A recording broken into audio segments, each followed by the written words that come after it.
Hi everyone, my name is Rebecca Michelson. I am a PhD student in the University of Washington in the Human-Centered Design and Engineering Department. I'm here to talk about the Families in Tech in COVID-19 project.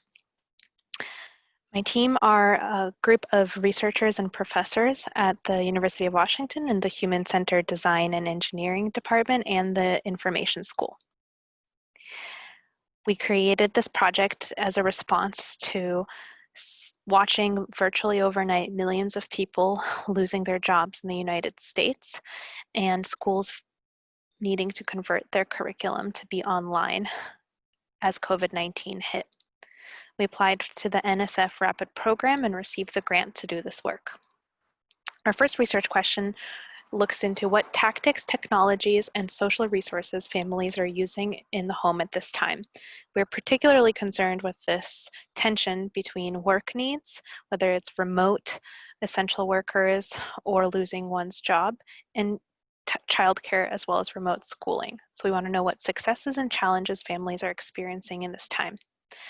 We want to know how exactly families are leveraging technology, whether it's for entertainment, learning, work, and socializing, and what specific barriers and supports marginalized families need, such as technology loan programs and access to Wi-Fi and broadband.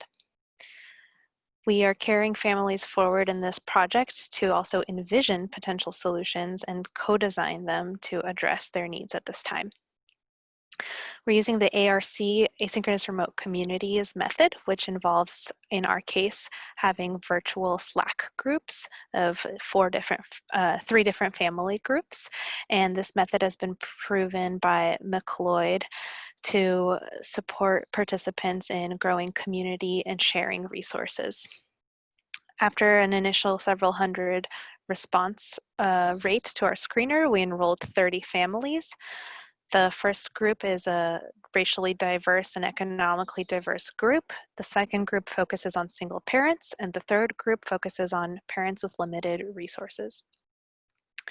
The trajectory of the program is such that we spend the first few of the 10 weeks understanding participants' needs, then refining what exactly their top issues and concerns are, giving them a chance to name their assets and strengths, and moving on to co-designing solutions. The program is 10 weeks long, and so the first week we start with introductions, move into a diary study, and then ask folks to rank the top issues and write letters to a piece of technology that are either love letters or breakup letters to dive into more of the nuances of their relationship to technology. We had families draw information and resource maps to understand where and how they get information and resources. We paused the study in the wake of the Black Lives Matter protests to learn more about anti-racism and heal in our communities. And we moved on to ideation, with a week spent on idea refinement and then 2 more weeks spent on mixing ideas, which is a method of drawing features from other people's ideas when you make a new idea come to life. This is a way of scaffolding engagement and participation with each other.